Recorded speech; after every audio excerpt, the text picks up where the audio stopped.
ఎప్పుడు రెస్పాన్సిబిలిటీ అనేటువంటిది ఎవరికి ఉండాలంటే గ్రౌండ్ లో పనిచేసేటువంటి వారికి ఫస్ట్ రెస్పాన్సిబిలిటీ ఉండాలి. ఆర్డర్లు వేస్తారండి. ఇప్పుడు ఎస్పీ గారు మొత్తం ఒకటే ఆర్డర్లు వేస్తారు. ఆర్డర్లు వేసిన తర్వాత వాటిని ఇంప్లిమెంట్ చేయాల్సినటువంటి అధికారులు ఉంటారు. ఆ అధికారం చెయ్యలేదు అనుకోండి, తాత్కాలికంగా ఎస్పీని నువ్వు పక్కన పెట్టినా కూడా ఆర్డర్ వేసాడా లేదా అనేటువంటిది చూడాలి. ఆర్డర్ని ఇంప్లిమెంట్ ఎందుకు చెయ్యలేదు అనేటువంటి విషయాన్ని చూడాలి. ఆ విషయంలో ఎవడు తప్పు చేస్తాననేటువంటిది చూడాల్సినటువంటి బాధ్యత ఉంటుంది. అయితే దురదృష్టం ఇక్కడ ఏమైపోయిందంటే మనము అందరం అండి, I'm not at all denying any party, అవకాశవాద రాజకీయాలు మాత్రమే చేస్తున్నాము. నిజమైనటువంటి అభివృద్ధి రాజకీయాలు మనం చెయ్యడం లేదు. ఏంటి అవకాశవాద రాజకీయం అంటే, ఈరోజు జగన్మోహన్ రెడ్డి గారు అక్కడికి వచ్చేసి రియల్గా అతను గతంలో అంతర్వేది విషయంలో సరి అయినటువంటి చర్యలు తీసుకుని ఉంటే, రామతీర్థం విషయంలో సరి అయిన చర్యలు తీసుకుని ఉంటే అతను అర్హుడు. ఆయనకి అర్హత లేదంటాను. అట్లని చెప్పి విమర్శించకూడదు అని చెప్పేసి కూడా నేను మాట్లాడను. అర్హత లేదని మాత్రమే మేము విమర్శిస్తాం. కానీ it is the duty of the ప్రతిపక్షం, it is the duty of the media. ఎక్కడెక్కడ తప్పులు జరుగుతున్నాయో వాటిని తీసుకొని వెంటనే చెప్పడం ద్వారా అధికారంలో ఉన్నటువంటి వాళ్ళ కళ్ళు తెరిపించాల్సిన బాధ్యత ఉంటుంది. ఎవడో ఇక్కడేం 1000 చేతుల కార్తవీర్యార్జనులు కాదండి ఎవరైనా కూడా. మొత్తం వ్యవస్థ అంతా బాగున్నప్పుడు మాత్రమే ఇలాంటివి జరగకుండా ఉంటాయి. అలా కాకుండా ఈరోజు ఫర్ ఎగ్జాంపుల్ ఏముంటుంది, అక్కడ కాంక్రీట్తో గోడ కట్టాలి అని చెప్పేటువంటిది ఒక డిపిఆర్లో ఇచ్చిట్టారనుకోండి.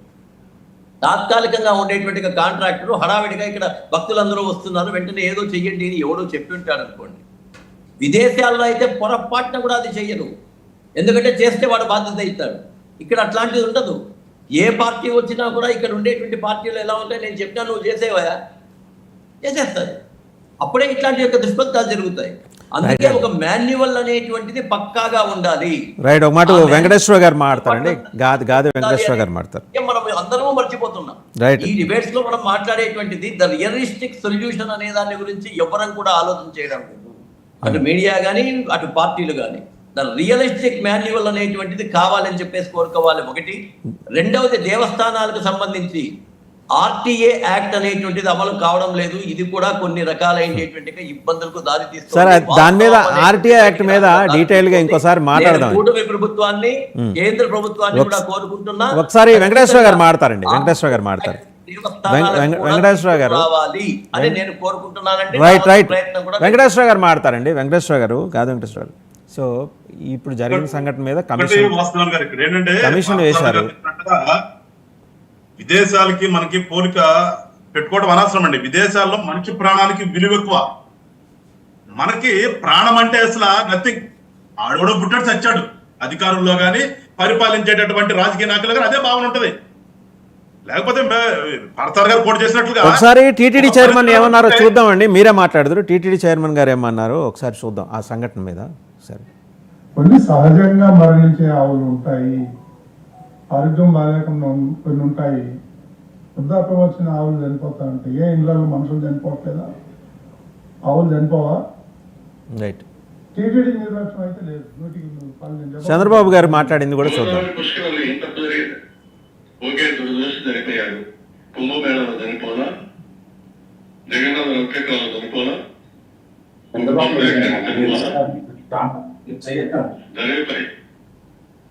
రైట్. వెంకటేశ్వర గారు, ఇప్పుడు మీరు అన్న కాంటెక్స్ట్కి సంబంధించిందే నేను మాట్లాడినా. మీరు అన్నారు చూసారా, విదేశాల్లో ప్రాణాలకు విలువ ఉంటుంది, ఇక్కడ లెక్కలేదని. ఇద్దరు మాట్లాడింది అలాగే ఉంది, లెక్కలేనట్టే ఉంది. ఏం ఇంట్లో పెద్దవాళ్ళు పోవటం లేదా, ఏం ఆవులు చచ్చిపోతే ఏమైందని ఆయన, కుంభమేళలో చచ్చిపోలేదా, పుష్కరాల్లో చచ్చిపోతే ఏందని ఈయన. డూ యూ సపోర్ట్ దట్ అండి? ఆ కైండ్ ఆఫ్ ఆరోగెన్స్ని మీరు స్వాగతిస్తారా? లేదు, నేను కూటమిలో ఉన్నప్పుడు కూడా నేనైతే స్వాగతించడానికి నేనే సిద్ధంగా లేను సార్, స్వాగతించను కూడా. మేమనేది ఇక్కడ అధికారులు చేయవలసిన పని అధికారులు చేయాలి. ఇప్పుడు ఎగ్జిక్యూటివ్ బాధ్యత వాళ్ళదండి. ఇక్కడ పొలిటీషియన్ గా ఒక ఆర్డర్ తయారు చేసినా, మనం ఒక ఆర్డర్ వేసినా కానీ కింద ఎగ్జిక్యూటివ్ చేయాల్సిన బాధ్యత వాళ్ళ మీద ఉంటుంది. ఈ దౌర్భాగ్యం ఏంటంటే పూర్తిగా అవినీతిమయమైపోయింది సార్. అసలు ఎన్ని మాట్లాడుకున్నా కానీ ఇవాళ మేము జనసేన తరఫు నుంచి మేము కోరుకునేది ఏంటంటే మార్పు రావాలనేది ఇంతే. పూర్తిగా అవినీతిమయమైపోయి అక్కడ మీరు ఇందాక అన్నట్టుగా ఇసుకతో కట్టారు, సిమెంట్ లేదంటే అవినీతి కోసమే కదా.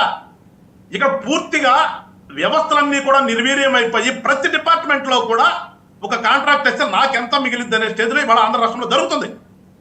పూర్తిగా అది ఇవాళ వచ్చింది అనేది కాదు, మీకు తెలుసు, మాకు తెలుసు. గత కొంతకాలంగా తయారైపోయింది. ఇవాళ అది మార్చాలనే ప్రయత్నమే జనసేన పార్టీ చేస్తుంది. ఆ మార్పు కోసమే కూటమిని కట్టాం. ఖచ్చితంగా రానున్నటువంటి రోజుల్లో మారుస్తామని ఒక నమ్మకం మాకుంది. కానీ ఇక్కడ మనం ఎంతసేపు చర్చించుకున్నా కానీ ఇదే ఉంటుంది కాబట్టి ఇవాళ నేను చెప్పుకోదలుచుకున్నది అయితే ఒకటే, కూడా రేపు పవన్ కళ్యాణ్ గారి దగ్గర మేము ఏం చెప్తామంటే ఫస్ట్ మీరు ఎగ్జిక్యూటివ్ బాధ్యత చేస్తున్నటువంటి అధికారుల దగ్గర నుంచి మొదలు పెట్టండి అని చెప్తాం. చేయాల్సింది కూడా అక్కడే. ఇవాళ అడావుడిగా గోడ కట్టవలసిన అవసరం లేదు. నిజంగా గోడ కడితే మీరు అది స్టాండర్డ్ గా ఉండేటట్టు కట్టాలి కదా. ప్రాణాలు రక్షించడానికి కట్టారా, ప్రాణాలు తీయడానికి కట్టారా మీరు?